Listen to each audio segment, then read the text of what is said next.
से कहता हूं, आप ये जो रंग देख रहे हैं ना, रेड रंग है, फरमाया कि ये अंगारों का होता है, अगर आंधी चले तो उसका भी यही रंग होता है, और दोज़ख का रंग भी जो है वो सुर्ख है।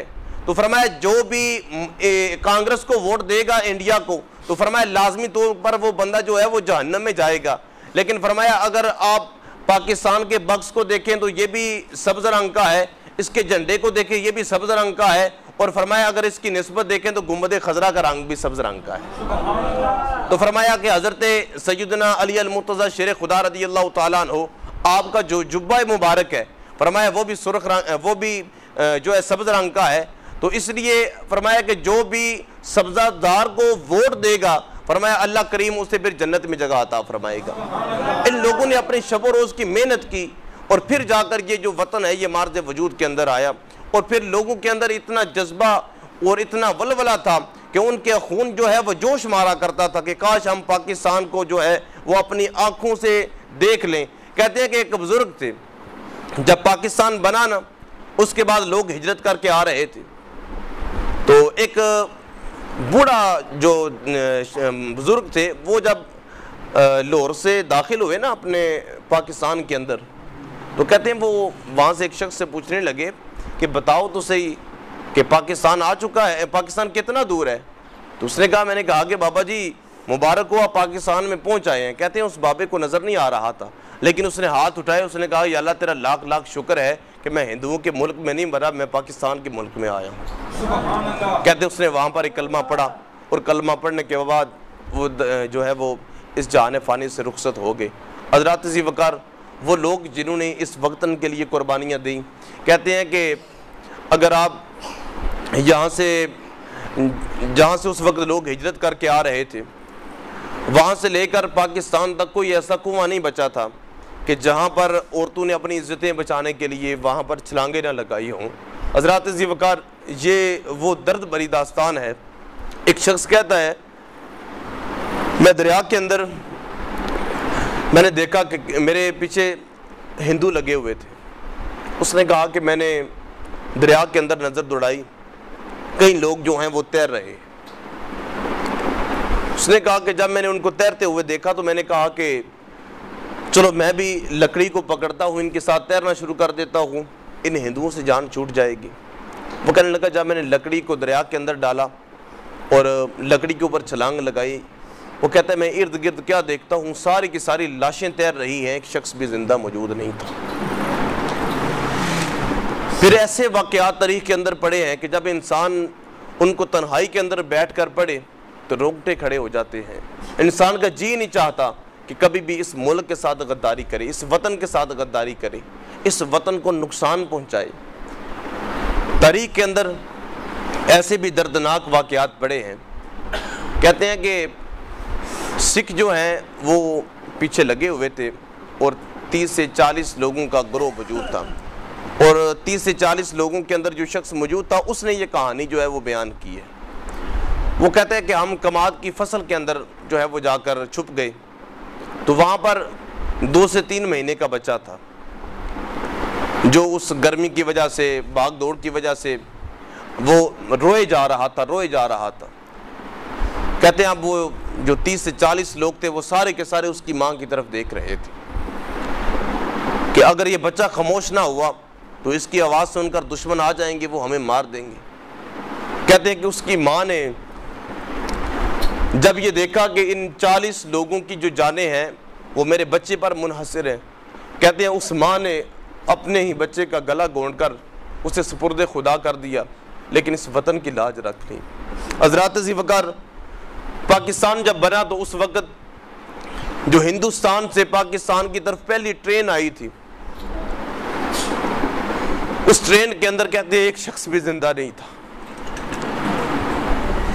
और जब वो ट्रेन आई तो उसके ऊपर ये लिखा था, ये क्योंकि मैंने बताया ना 27 रमज़ानुल मुबारक की शब ये पाकिस्तान मार्ज़ वजूद में आया। तो कहते हैं कि जब पहली ट्रेन पाकिस्तान में आई ना तो आते आते उसको 2 दिन लग गए। तो हिंदुओं सिखों ने जहाँ पर भी देखा वो वहाँ पर उन्होंने ट्रेन पर हमला किया, तो उन ट्रेन वालों में से एक शख्स भी जिंदा नहीं था, उनमें आमिला औरतें भी मौजूद थी। लेकिन फरमाते हैं कि जब वो ट्रेन पाकिस्तान पहुंची तो ट्रेन के सामने जो इंजन है उसके ऊपर एक चीज़ लिखी हुई थी, वो उन्होंने कहा था कि पाकिस्तानी कौम को ईद का पहला तोहफा। हज़रात ज़िफ़कार अगर इनकी लाजवाल कुर्बानियों को देखें तो फिर हमें ख्याल आता है कि ये पाकिस्तान कितनी कुर्बानियों के बाद मार्ज़ वजूद में आया, और उसके बावजूद अगर कोई शख्स फिर इसके साथ गद्दारी करे। और मैं आपसे भी एक गुजारिश करूँगा, खुदा के लिए आप भी इन सियासी लोगों के हथकंडे ना बना करें, इनकी वजह से अपने ताल्लुकात ख़राब ना किया करें। आप यकीन कीजिए, मैं मिंबर रसूल पे बैठा हूँ, कई ऐसे लोगों से मुलाकात होती है कि जो इन लोगों के बड़े करीब रहने वाले हैं, वो इस बात की तस्दीक करती हैं। वो कहते हैं कि जो इस वक्त जितना भी सियासी निज़ाम है, इनमें से कोई भी शख्स पाकिस्तान के साथ मुखलस नहीं है। आप भी जब वोट दिया करें तो लाजमी तौर पर इस चीज़ का ख्याल रखा करें, मैं जिसको दे रहा हूँ आया कि ये शराबी तो नहीं, ये मेरे वतन को बेचने वाला तो नहीं, ये चंद टकों के लिए अपने ईमान का सौदा करने वाला तो नहीं। आप भी सोच कर और उसके बाद जाकर वोट दिया करें, क्योंकि अगर उस वक्त जिन लोगों ने वोट दिया था उस वक्त सूफिया कराम ने कहा था कि ये शख्स जहन्नम में जाएगा, आप क्या समझते हैं इमाम अली मुकाम और यजीद की जो जंग हुई थी, क्या इमाम अली मुकाम नहीं वोट दे सकते थे और कहते हैं कि मेरी जान बच जाएगी? लेकिन आपने क्या किया, वोट देना आपने गवारा नहीं किया, लेकिन आपने अपने पूरे के पूरे ख़ानदान को जो है वो ज़िबा करवा लिया। हज़रात ज़िफ़कार, कुछ हमारे भी तकाज़े बनते हैं, कुछ हमारी भी जिम्मेदारियां बनती हैं इस वतन के लिए। आप जिस जिस मुकाम पर हैं, जिस जिस ओहदे पर हैं, जिस जिस जगह पर हैं, आपका ये हक बनता है कि इस वतन के साथ मुखलस होकर जो है वो चले। कहीं भी किसी भी मुकाम पर अभी हम देखते हैं कि जो आउट ऑफ कंट्री से हमारे भाई दोस्त अहबाब आते हैं, वो कहते हैं कि हमारे पासपोर्ट की जो है वो इज्जत नहीं है। आप कभी 1949 का आइन 1949 की तारीख को उठा के देखें ना, आप 1956 की तारीख को उठाकर देखें तो पाकिस्तान जो उस वक्त अभी ताज़ा ताज़ा आज़ाद हुआ था, उस वक्त भी पाकिस्तान ने जो है वो गैर मुल्कियों को कर्जे दिए थे। और आज जो है पाकिस्तान इस दहाने पर खड़ा है कि ये हाथ में कशकोल लिए लोगों से मांग रहे हैं। इसकी बुनियादी वजह यही है कि जो ऊपर लोग बैठे हैं वो मुखलस नहीं है, और हमारी जो इस वक्त कौम है इसकी हालत ये बन चुकी है, ये कभी सोचती नहीं कि मैं किसके गीत गा रहा हूँ, मैं किसके पीछे चल रहा हूँ। मैंने ऐसे ऐसे बाशऊर लोगों को देखा है जो उलमा को गालियाँ देते हैं, जो मशाइख कराम को गालियाँ देते हैं, उनको बुरा भला कहते हैं, लेकिन जनाब अगर उनके लीडर सियासी की बात हो जाए ना, वो कहते हैं साडा वालिद ही है। मैं आपको नंगे अल्फाज में कह रहा हूँ, वो कहते हैं हमारे माई बाप ये। तो खुदा के लिए इन लोगों की वजह से अपनी जिंदगी को भी बर्बाद ना करें और अपनी आकबत को भी तबाह ना करें। ये अल्लाह ने अगर आपको जिंदगी दी है तो सोचने के लिए अल्लाह ने आपको अक्ल सलीम से भी नवाजा है।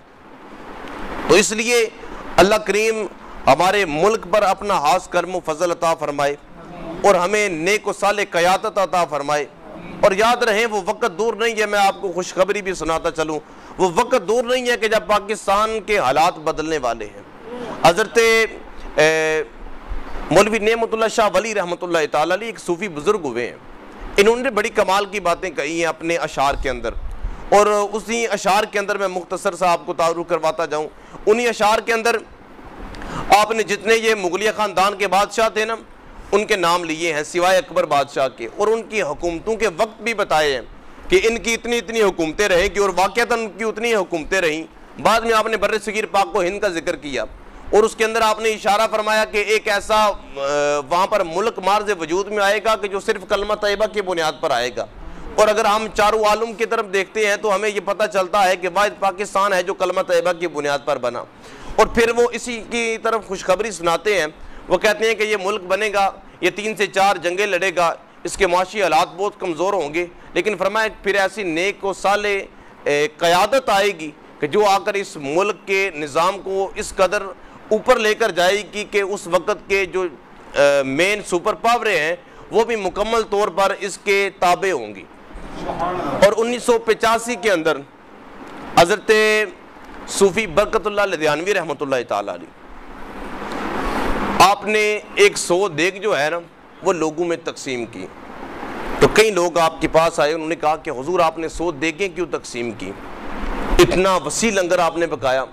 आपने फरमाया मौलवी नेमतुल्लाह शाह वली रहमतुल्लाह ताला अलैह, आपने जो पेशन गोई की थी ना कि एक शख्स आएगा जो पाकिस्तान का बेड़ा उठाएगा और पाकिस्तान को जो है वो एन इस सतह पर लेकर जाएगा कि जितने भी जो अगयार हैं वो उसके सामने जो है वो सर नगू होंगे। तो कहा आज वो शख्स अल्लाह करीम ने पाकिस्तान के अंदर पैदा फरमा दिया है। हम जब देखते हैं 1985 से लेकर 2022 तक, तो हमें फिर अल्लाह के जो है वो इन कामों पर यकीन है, सूफिया की बातों पर यकीन है कि वो वक्त आने वाला है कि जब पाकिस्तान की तकदीर जो है वो बदलने वाली है। अल्लाह करीम हमारे मुल्क को ता क़यामत सलामत रखे, इनमें आने वाले लोगों को सलामत रखे। और मैं कहता हूँ, मैं फिर बारे दीगर कहूँगा, खुदा के लिए इस मुल्क के साथ मुकम्मल तौर पर मुखलिस हो जाए। आप जहाँ जहाँ पर भी हैं आप इस मुल्क के साथ मुखलिस रहें। हज़रत बाबा अशफाक अहमद रहमतुल्लाह ताला अलैह आपने फरमाया था, आपने कहा कि ये जो लोग जो पाकिस्तान है ना, आपने फरमाया हज़रत सालेह अलैहिस्सलाम की ऊँटनी की मानद है, हज़रत सालेह अलैहिस्सलाम की ऊँटनी की मानद है। आपने फरमाया कि उस वक़्त जिन लोगों ने हज़रत सालेह अलैहिस्सलाम की ऊँटनी के साथ जुल्म किया ना, अल्लाह ने उनको तबाह व बर्बाद कर दिया।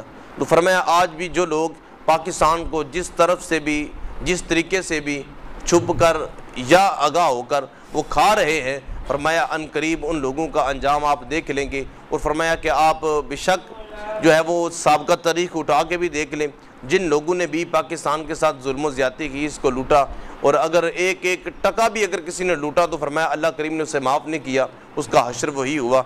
मेरी दुआ है अल्लाह करीम हमें अपने मुल्क के साथ मुखलिस रहने की तौफीक नसीब फरमाए और इस वतन को अपनी जान से बढ़कर मोहब्बत करने की तौफीक नसीब फरमाए। वमा अलैना इल्लल बलागुल मुबीन।